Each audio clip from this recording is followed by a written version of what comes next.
ቴዲ አረ ሰዎች በሙሉ እየተከታተሉ ነው ምን እንደማደርግ አላውቅም ሄለን ተረጋጊ ምን እየሆንሽ ነው ቆይ ለምንድን ነው ቀን በቀን የሆነ ችግር ማያጣሽ እኔ ምን አውቃለሁ በቃ ችግር አላጣሽ እያለኝ ነው በቃ ጧት ማታ ምን ይፈጠር እያልኩ መሰቃቁ ነው ስራዬ እና እነማን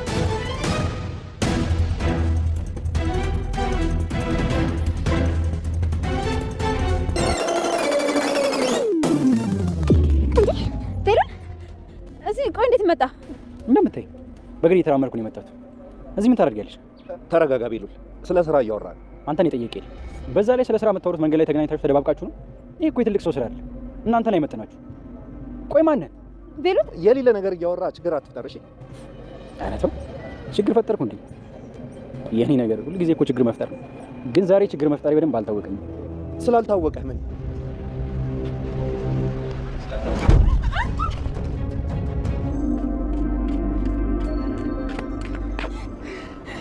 ወይኔ እንዴት ሆኜ እንደመጣሁ ብታይ ይሄን ያልኩ መቸገር አልነበረብሽ ማለት አልገባኝም ምን ማለት ነው አሁን ባክሰው እንዳይመጣብን እንሂድ አው ይቅርታ አልችልም ትሰማኛለህ በህይወት ተሳስተን ቢሆን ህይወት ውስጥ እንዳትገባ ሁለተኛ ቆሻሻና ከሃዲ ነህ ኤልሹ አፈር ብላሽ ከሃዲ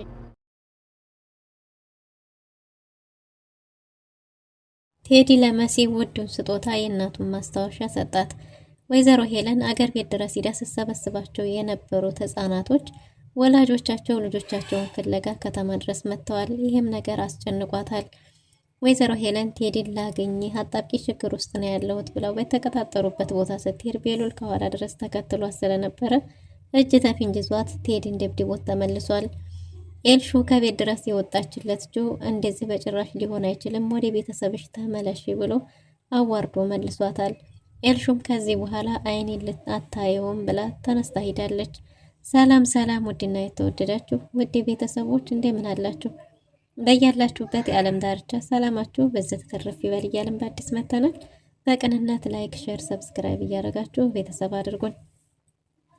በባለፈው ክፍል እንዴት ተመለከትነው እንግዲህ ተከታታይ ድራማ መሲ አባቱ ለልጄ ውድ ስጦታ ብሎ ያስቀመጠውን ፋይል ወይዘሮ ሄለን ትፈልገው የነበረ ቢሆንም ግን ደግሞ መሲ ቀድማ ደብቃ ስለነበር ይህን ያህል ጊዜ አቆይታው አሁን አዶኒ የአባቱን ገዳይ የማገኛ ጊዜው ስለተቃረበ ይህ ነገር ቤሉል እጅ መግባት አለበት ብላ ወሰና ለቤሉል ልትሰጠው ስትል ድንገት እናቷ አይንዬ ወደ ክፍሏ ስትገባ ቤሉልን በኋላ እንገናኝ ብላ መልሰው ነበር እና ቤሉልም እሺ በቃ ብሎ ወጥቶ ነበር።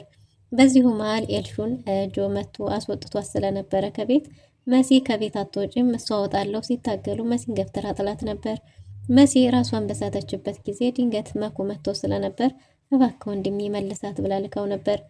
መኩ ስለመለሳት ሁላቸውንም ዝታባቸው ነበር። እሱንም ገገማ ባላገር ብላ መኩንም ሰድባው መሲንም ሁላችሁንም እሰራላችኋለሁ ብላ ፎክራ ነበር። እናም ኤልሹ እንደፈከረችው መጀመሪያ መሲ ክፍል ገብታ ፋይሉንና ከኑኑ ክፍል ስልኳን አርጋ ወስዳለች። በዚህ ሁኔታ እንግዲህ መሲ ቤሉል አሁንስ ጊዜ የለሽም ወይ ጊዜሽን ካልተሻማሁሽ እሰጥሃለሁ ያልሽኝን ነይ ስጭኝ ብሏታል። እሷም አባትህ ያስቀመጠልህ ነው ብለው ስለነበረ በጉጉት ስጦታውን ለመቀበል ጓጉቶ ነበር። እና መሲ ምንድነው ይሄ ስጦታ ምንድነው? ከአባቴ ከሆነ ደግሞ የተቀመጠው እናቴ ጋር እንጂ ሊኖር የሚገባው አንቺ ጋርስ ምን ያረጋል ባላት ጊዜ አንዳንድ መልስ የሌላቸውን ጥያቄዎች አትጠይቀኝ ብለው ነበር። እናም እሱም እሺ በቃ ስጭኝ ብሏት ፋይሉን ልትሰጠው አልጋ ልብሷን ስታነሳ ፋይሉ አልነበረም። እናም በጣም ተደናግጣለች።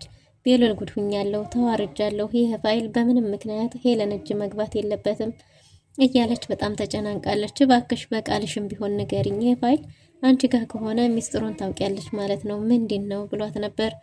እሷ በአንደበቷም ብትነግረው ምንም ፋይዳ ስለሌለው ግዴታ ብቻ ፋይሉ መገኘት አለበት ብላለች። እናም አሁን የምጠረጥረው ሰው አለሽ እያላት ነበር። አሁን የምጠረጥረው ሰው አለ አንተ እኔ ሄለንን አፋጥጬ መጠየቅ አልችልም፣ አንተ ግን መጠየቅ ትችላለህና ሄለንን ጠይቅ፣ አንተ ሄለንን ጠይቅ፣ እኔ ኤልሹን ብላ ነበር። እሺ ብሏት መሲም ወደ ኤልሹ ክፍል ገብታለች።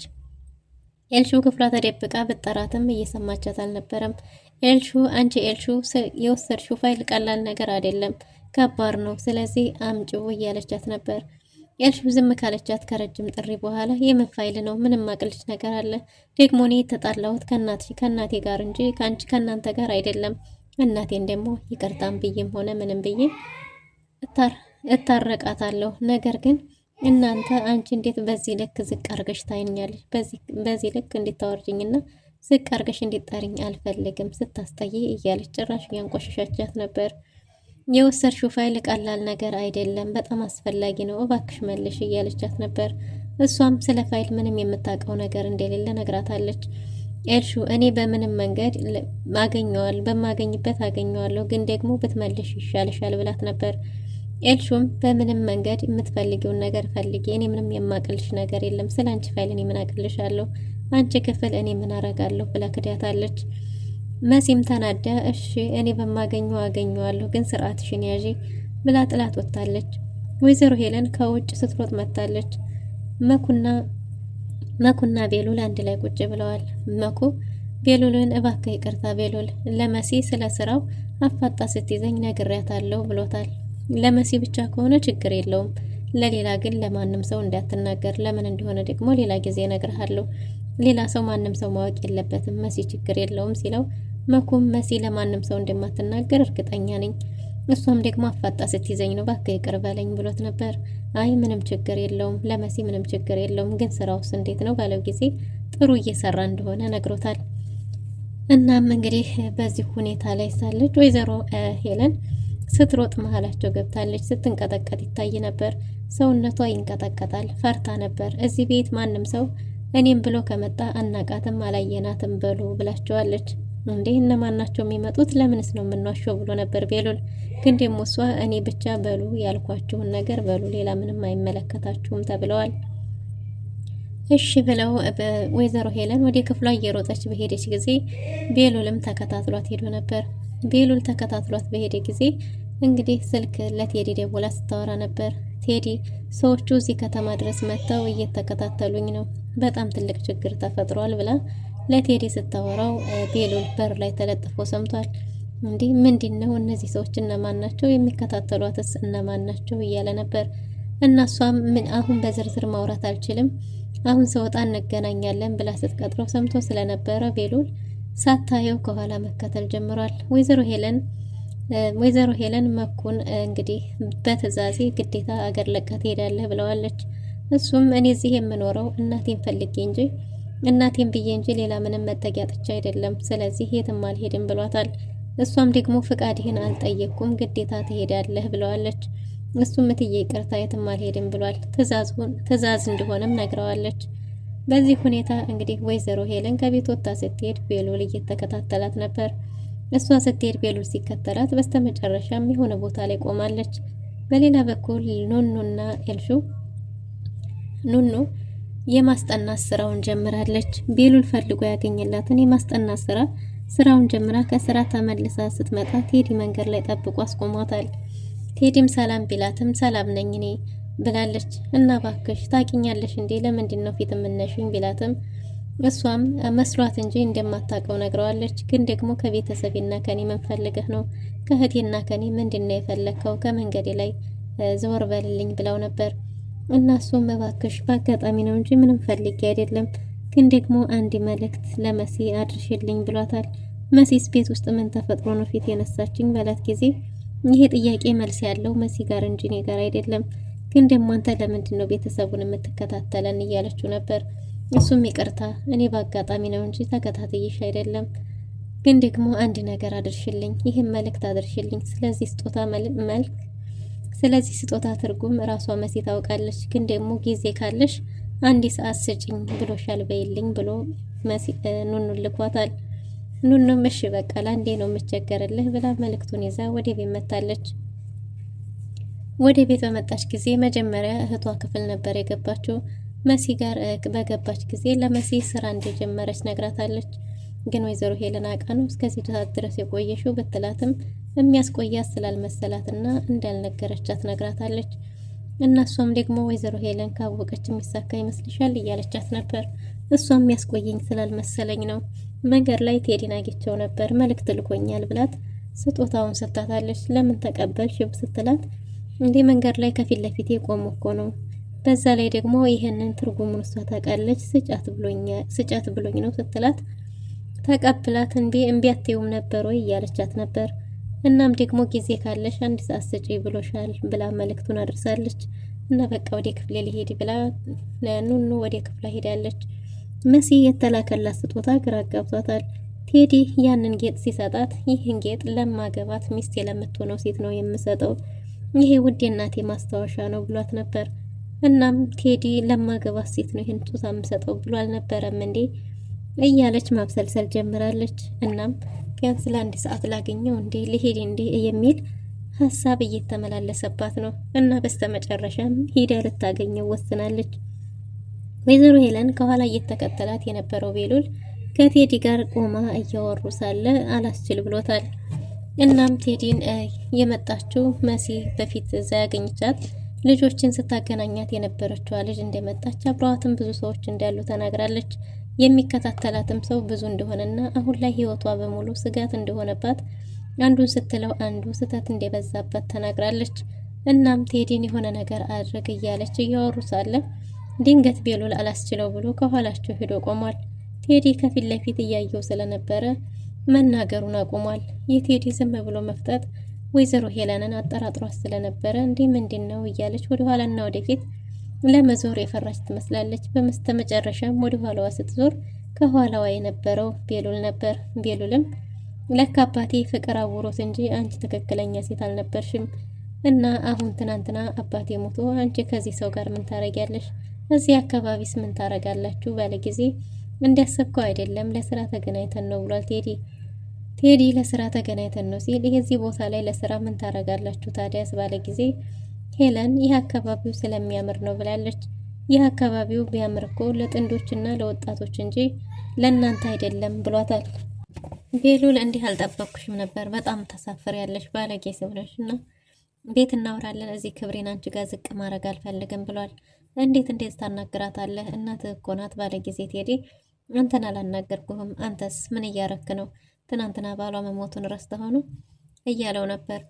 እና ቤሉል ቴዲም እንዳሰብከው አይደለም እያለ ባለ ጊዜ እናስ ምን ልትሆን ነው ሲለው እምሆነውንማ አሳይሃለሁ ብሎ በቴስታ ገንብሮ ጥሎታል። እና አንቺ ጋር ቤት እናወራለን ብሎ ተነስቶ ሄዷል።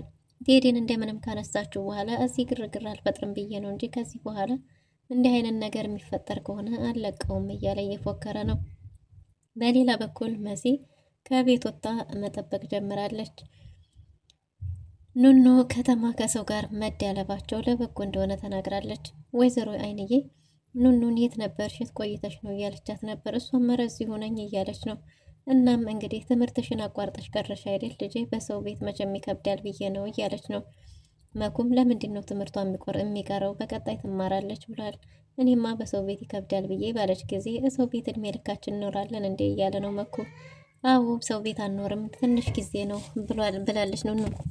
እና ኑኑም ለተወሰነ ጊዜ ነው ለበጎ ነው ስትል እንዴ ሰው ቤት መኖሩ ነው በጎ እያለ ነበር መኩ።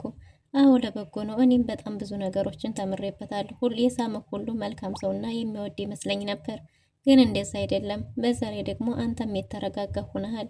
ከዚህ በፊት እንደዚህ የተረጋግቶ እሱን አይተሽው ታውቂያለሽ እያለች ነው እናቷን። አረ ልጄን የምናገረው ሁሉ አንቺ ስለተናገርሽ እንጂ እውነትሽን ነው፣ እኔ ያልሰብኩትን ሁሉ ተናገርሽ እያለቻት ነበር። እና መኩም እንዴ አሁንማ ትንሽ ፊት ተሰጠሽ አንቺ ልጅም እያሉ የቤተሰብ ጨዋታ ሲጨዋወቱ ቆይተዋል። ኤልሹ ነይ ብላ ከጠራቻት በኋላ ልብስ ስጭኝ ያለቻት ነበር። ኑኑም እኔ ልብስ አልሰጥሽም ባለቻት ጊዜ እኔ ስለታረቅንና ሰላም አውርደናል ብዬ ነው እንጂ በጉልበት ማድረግ እችላለሁ ብላለች። በጉልበት እንደዛ ከሆነ የፈለግሽውን ውሰጅ እንጂ እኔ በእጅ አልሰጥሽም፣ ያ ማለት ሌላ ጥፋት እንዲታጠፊ እየተባበርኩሽ ነው ማለት ነው ብላታለች። እና እኔማ በክብር ልጠይቅሽ ብዬ እንጂ ሁሉንም ነገር እኔ በጉልበቴ ማድረግ እችላለሁ እያለች ነው። ኤልሹ አሁንም ጓዟን ጠቅላ ከቤት ወጣለች። የኑኑን ልብስ ከለበሰች በኋላ ከቤት ወጣ ጆን ያለበት ቦታ ደርሳለች። እና ጆንም እንግዲህ አምናሃለሁ እያለችው ሳለ በላሁኑ አንድም ሰው ሳይመጣ ወደ ሆነ ቦታ እንሄድ ወደ ቤቱ ሰደኝ እያለችው ነበር። ጆም ይሄን ማድረግ እንደማይችልና በጭራሽ እንዲህ ማድረግ እንደሌለባት ወደ ቤተሰቧ መመለስ እንዳለባት ቤተሰቧም ጋር የተጣላችው በራሷ ጥፋት እንደሆነ ነግሯታል። ግን ደግሞ ጆ ሁለተኛ አይኔን አታየውም፣ አምናሃለሁ፣ ስለማምንህን የወጣሁት ቀኑን ሙሉ እንደዛ ስጣደፍና ስካለብ የሰው ልብስ ለበሽ ስሯሯት ስውል ታዲያ ለምን ዝም አልክ? እና እኔ አስቤበትና ወስኜ ነው የመጣሁት። ወደ ቤት መመለስ አልፈልግም ባለች ጊዜ ምንም የሀብታም ልጅ ብትሆኚ ውጭ ላይ ያለውን ነገር አታውቅም፣ ላንቺ ከብድሻል ብሏት ነበር። ግን ደግሞ እሷ አይ በጭራሽ ወደ ቤት መመለስ አልችልም፣ አስቤበት እስከመጣው ድረስ ወደ ቤቱ ሰደኝ ብላው ነበር። እሱ ግን አይቻልም ተመለሽ ወደ ቤተሰብሽ ብሏታል። ሁለተኛ አይኔን አታየውም ብትለውም እሱ ግን አስቦበት አይቻልም ማረዳሽን ባላት ጊዜ ዳግመኛ አይኔን አታየውም አፈር ብላ አንተ ደብደብ ነህ ሳምነህ ካርታኛል ብላ ጥላው ሄዳለች። ከኋላው ተከትሎ የመጣውም አዶኒ ትክክል ነው ያረከው እያለው ነው። በሌላ በኩል መሲ ቴዲን እየጠበቀች ነው። ቴዲ ከወይዘሮ ሄለን ጋር ነው ያለው። እናም እንግዲህ አዶኒ ትክክለኛውን ነው ያረከው፣ ልጅ ስለሆነች ጥፋት ስታጠፋ ወደ ቤተሰቧ እንድትመለስ ነው ያደረካት፣ የሚቆጭ ነገር የለውም ቢለውም ግን ደግሞ ሁለተኛ አይኔን አታይም፣ ሁለተኛ አይንህን አላይም ብላኝ ነው ጥላኝ ሄደች ብሎታል። ቢሆንም ግን ትክክል አድርገሃል ባለው ጊዜ አዶኒ የራስህ ጉዳይ ገደል ግባ፣ ትክክል አይደለም ያረኩት፣ ሁለተኛ አይኔን ልታየው አችልም እያለ ነው። እና አዶኒም እንግዲህ የፈለገውን ግን አንተ ትክክለኛውን ነገር አድርገሃል ባለው ጊዜ ገደል ግባ ብሎ ጥሎት ሄዷል። ውድና የተወደዳችሁ ለዛሬ ነበረን ቆይታ ይመስል ነበር። በቀጣይ እስከምንገናኝ መልካም